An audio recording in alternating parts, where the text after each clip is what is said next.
So, good morning, everyone. Good morning.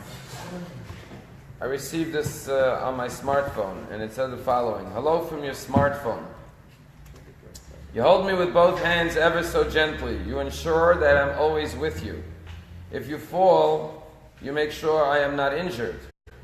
I always have your undivided attention. You get upset if others disturb our time together. You never leave home without me. You never forget me in a taxi or anywhere else. If you don't know where I am for a single minute, you panic. When you eat, I am beside you. When you sleep, I am by your pillow. When I scream, you rush and pick me up. When I am low, you re-energize me. You decorate me with pretty clothing. Every month you set aside money for me. You upgrade me as soon as there's something new out there for me. When you are bored, you find me interesting. When you are sad, I bring a smile to your face. When you come home from work, I am your priority. You spend more time with me than with your family. But don't forget, I have no feelings for you, and I don't love you. However, your family does. This week's Torah portion talks about the mitzvah of Shemitah. Every seventh year is the sabbatical year. And just like every seventh day of the week is Shabbos, every seventh year is a year of rest. But then the Torah goes further and says, every 7 cycles of 7, you get to Yovel, the Jubilee year, which is the 50th year, which once again is a year of rest.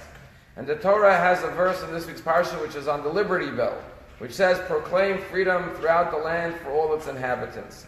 That every human being needs a certain amount of freedom. Freedom from work, freedom from stress, freedom from all the pressures and the obligations and the duties of life, freedom to be themselves, to experience their own self-development, to spend time with their family, to spend time with their community, and ultimately to spend time with Hashem, with the Torah, and with the mitzvahs. Because ultimately, they say life is like a rat race. But even if you win, you're still a rat. Because at the end of the day, time is fleeting. And therefore, if you just occupy yourself with mundane things, what do you have to show for it at the end of your life? And so the Torah gives us constant reminders every 7 days, every 7 years, every 50th year, to remember what your priority is. And that's why in the Jubilee year, everyone goes home, all the land goes back, all the servants go back, and in this every 7th year you have to free all your servants, because every person is entitled to have their true freedom and their time for themselves.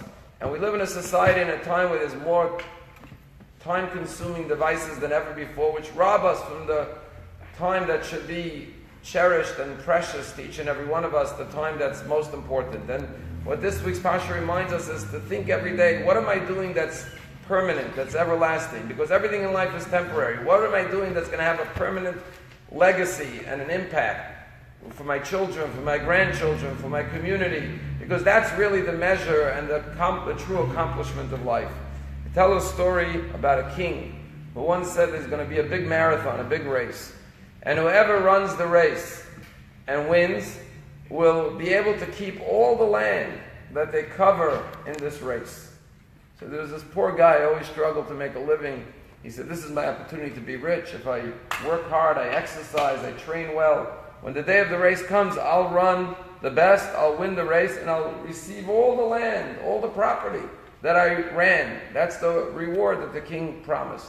So for 2 years, he started working out and running every day and preparing, and his wife and the kids would turn to him, let's do this. I have no time now, I have no time.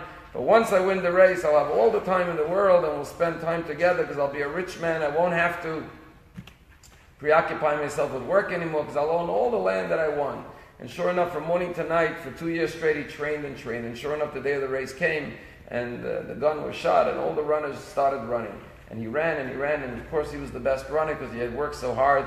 And after running for hours and hours, he finally crossed the finish line first, which meant that he would get to keep all of the land that he ran. And as soon as he crossed over the finish line, he had a massive heart attack, heeled to the ground, and passed out.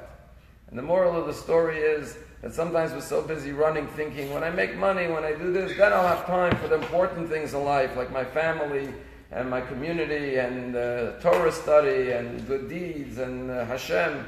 And the moral of the story is don't wait, because no one knows.